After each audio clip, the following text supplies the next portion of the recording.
Olá, bom dia para você que nos acompanha. Seja muito bem-vindo a essa edição. Vamos juntos conferir o que foi notícia nesta semana no Brasil e no mundo. Damos início a essa edição falando de saúde, uma informação preocupante. Aproximadamente 20 milhões de brasileiros sofrem de ansiedade. Esses números consolidaram o Brasil como o país com a população mais ansiosa do mundo.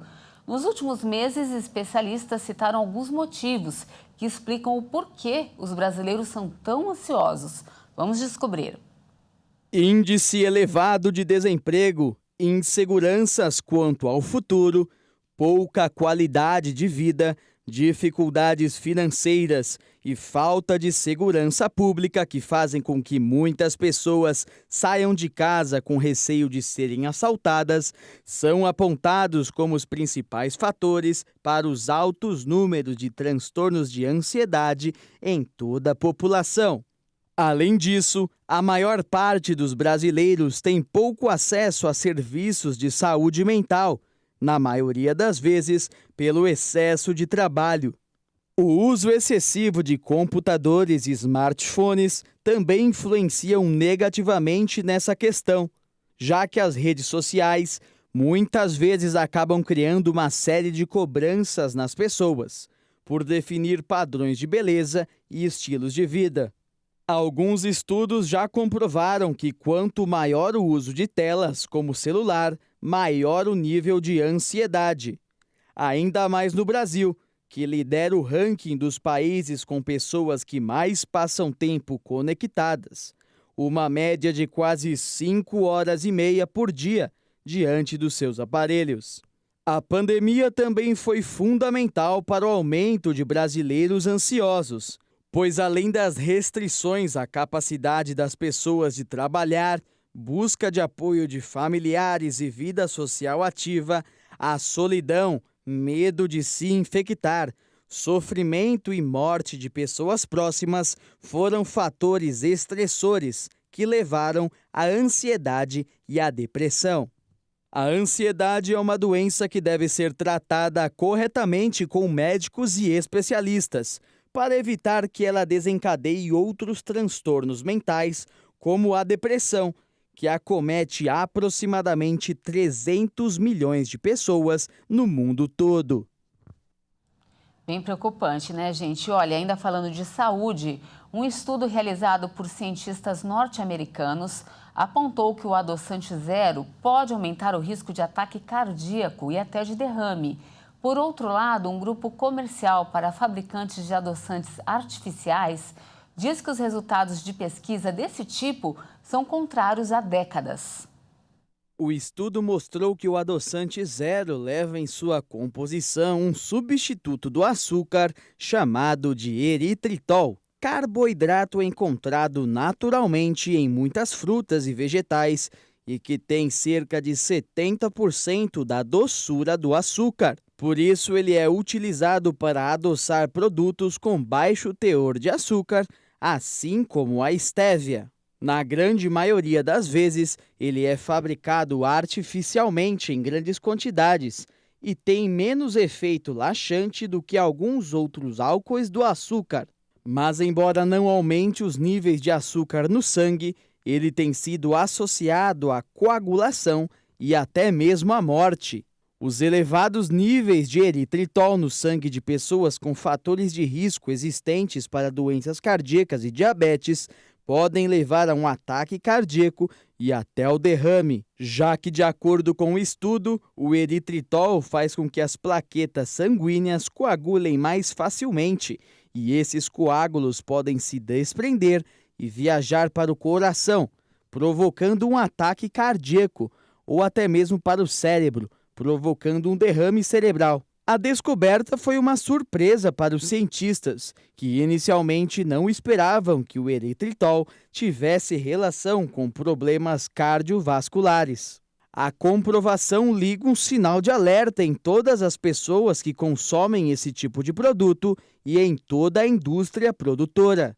Após a divulgação do estudo, a Calorie Control Council, grupo comercial para fabricantes de adoçantes artificiais, disse que os resultados da pesquisa são contraditórios há décadas e também afirmou que existem uma série de outras pesquisas científicas que mostram que adoçantes com baixo teor calórico, como o eritritol, são seguros e liberados para o uso no mundo todo, principalmente em alimentos e bebidas. Por fim, a associação também disse que os resultados não devem ser levados ao pé da letra, pois os participantes do estudo já poderiam apresentar um elevado risco de doenças cardiovasculares.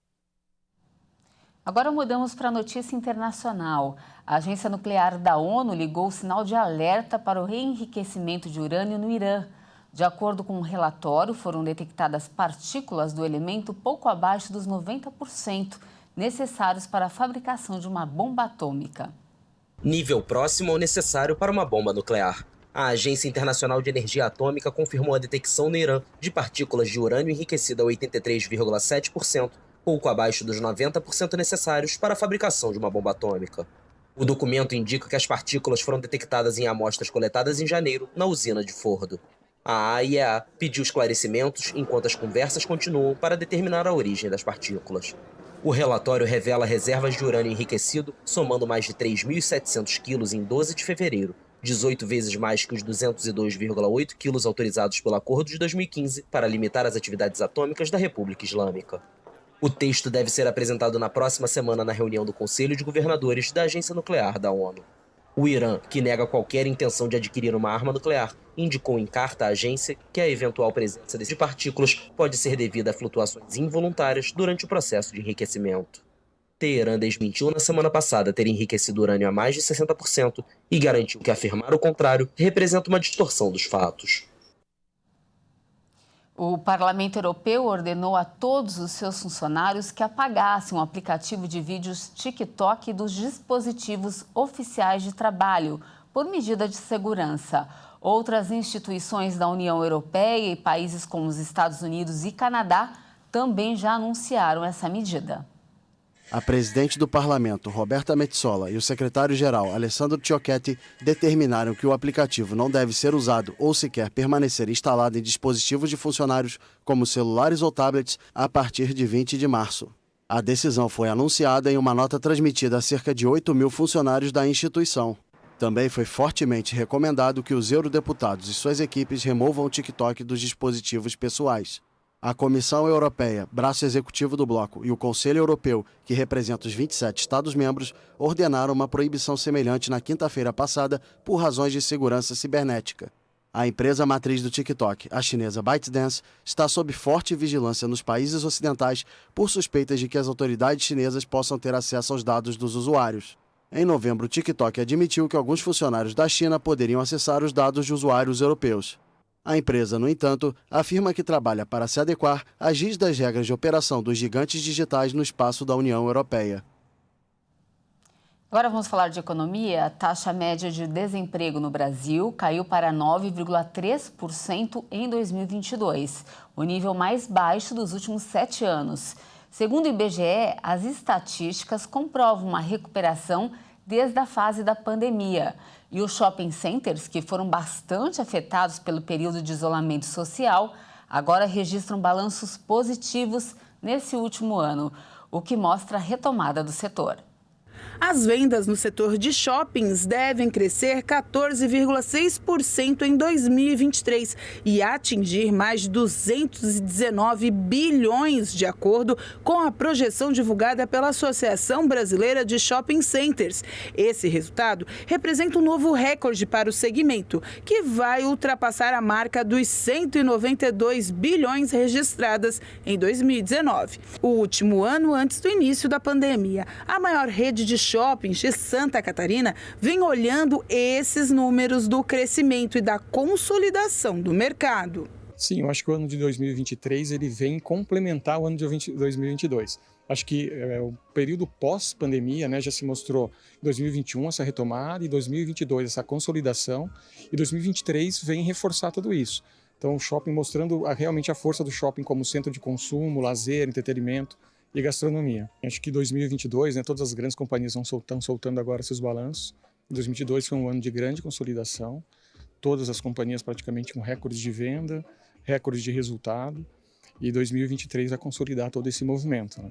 E depois de toda a turbulência, o mercado vem sentindo isso. Os shopping centers voltam a ganhar força e fôlego nesse ano de 2023. E tem franquia que já pensa bater a casa dos 2 dígitos esse ano. Esse é o pensamento da empresa que o gerente de expansão Volney representa, que volta a ter franquias em cidades que já tiveram lojas e busca novos parceiros para continuar na casa do faturamento de mais de 2 bilhões de reais. Há uma demanda reprimida, né? As pessoas ficam um tempo em casa, sem sair e tal, com medo de sair, né? Então, realmente, existe uma demanda, um fluxo aumentando nos shoppings, na rua, ou seja, um varejo como um todo, né? Então, nacionalmente, a gente vem crescendo aí 2 dígitos ao ano. Lazer, gastronomia, compras e, claro, segurança. Os shoppings reúnem todas as necessidades do consumidor e são, sem dúvida, um grande termômetro para a economia. E mais um motivo para explicar a alta do índice de confiança no comércio na passagem de janeiro para fevereiro. Foi a primeira alta desde setembro de 2022. Vamos conferir na reportagem. A confiança do comércio subiu 3 pontos em fevereiro, passando para 85,8 pontos. Os dados foram divulgados pela Fundação Getúlio Vargas. No mês, houve melhora na confiança em 5 dos 6 principais segmentos do comércio. Ainda assim, a Fundação alerta que é necessário cautela, porque os resultados recuperam apenas parte do que foi perdido desde o final de 2022. Por isso, é preciso ter atenção com os próximos resultados, que vão mostrar aí se a alta desse mês sinaliza o início de uma recuperação ou apenas uma manutenção da confiança. A sondagem do comércio de fevereiro coletou informações de 739 empresas entre os dias 1º e 24. E veja a seguir, inteligências artificiais ainda despertam o interesse e a curiosidade da população. E ainda, Brasil é o segundo país no mundo com mais casos de hanseníase. Não saia daí, nós voltamos já.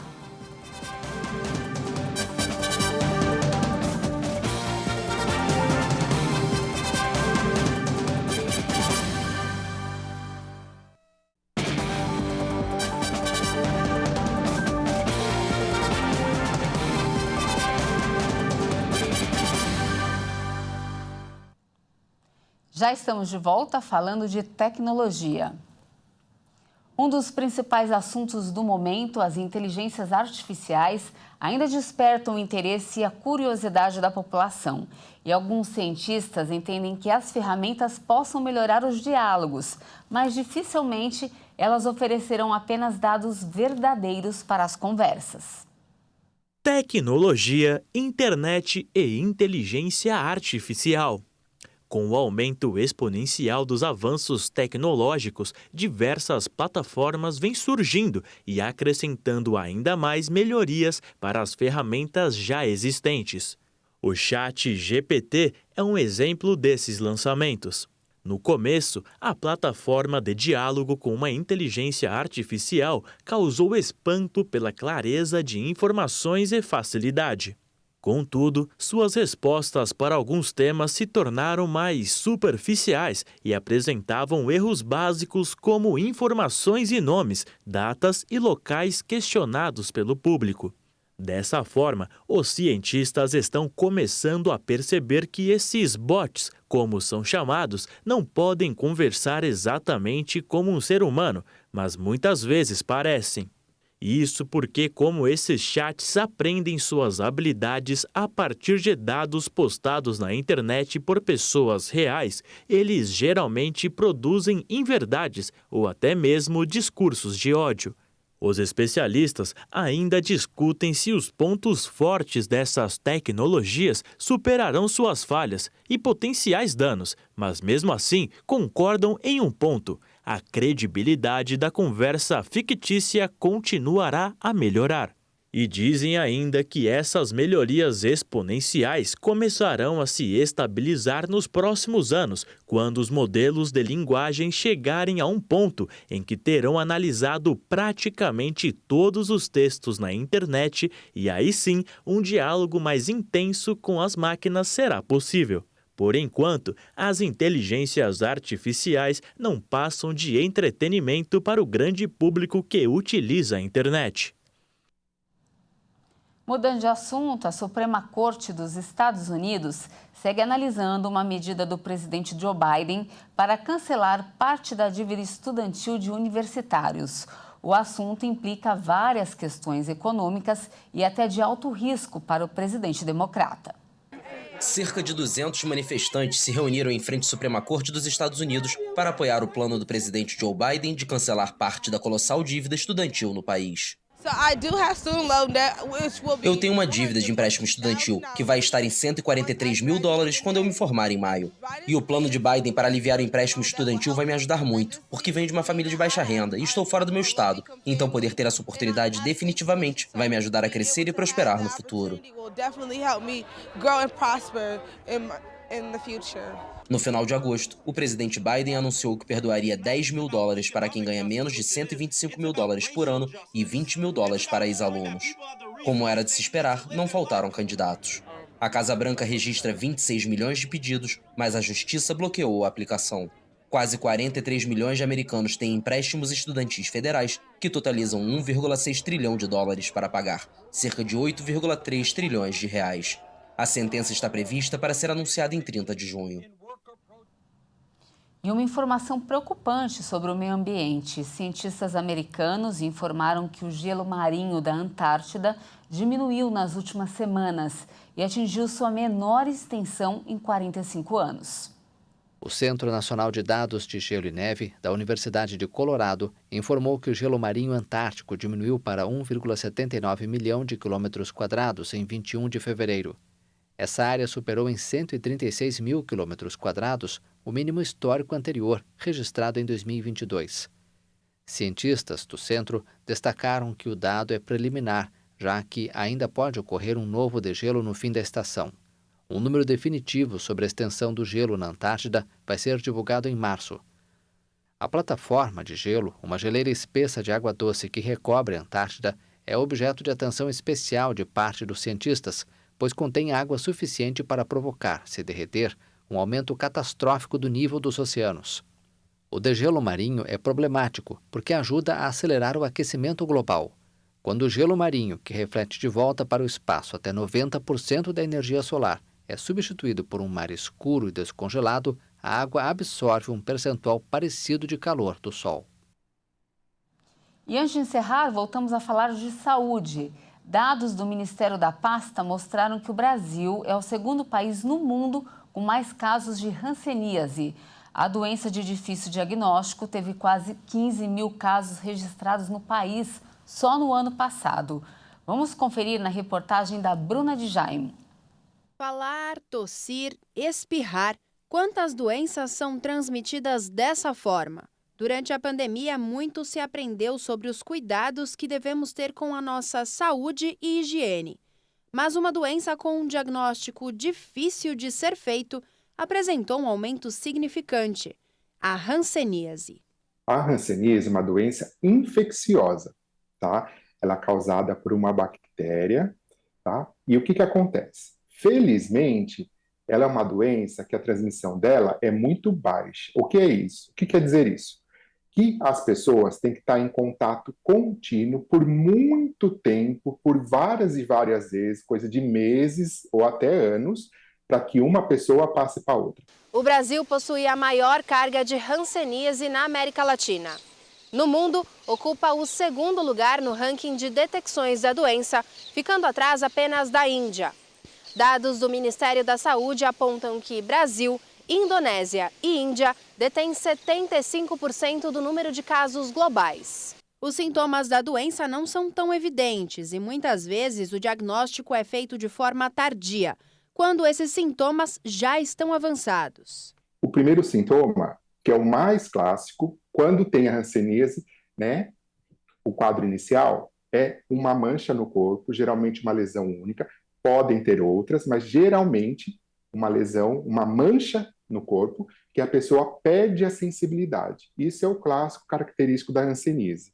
Então você vai lá, há uma lesão que não coça, que não dói, você coloca uma pontinha de agulha, a pessoa não sente, a gente faz os testes, você põe alguma coisa quente, a pessoa não sente, você faz pressão, a pessoa não sente. Então isso é muito sugestivo de hanseníase. E aí é feito um exame, que a gente tira uma amostra da pele, uma biópsia, manda para o laboratório para confirmar.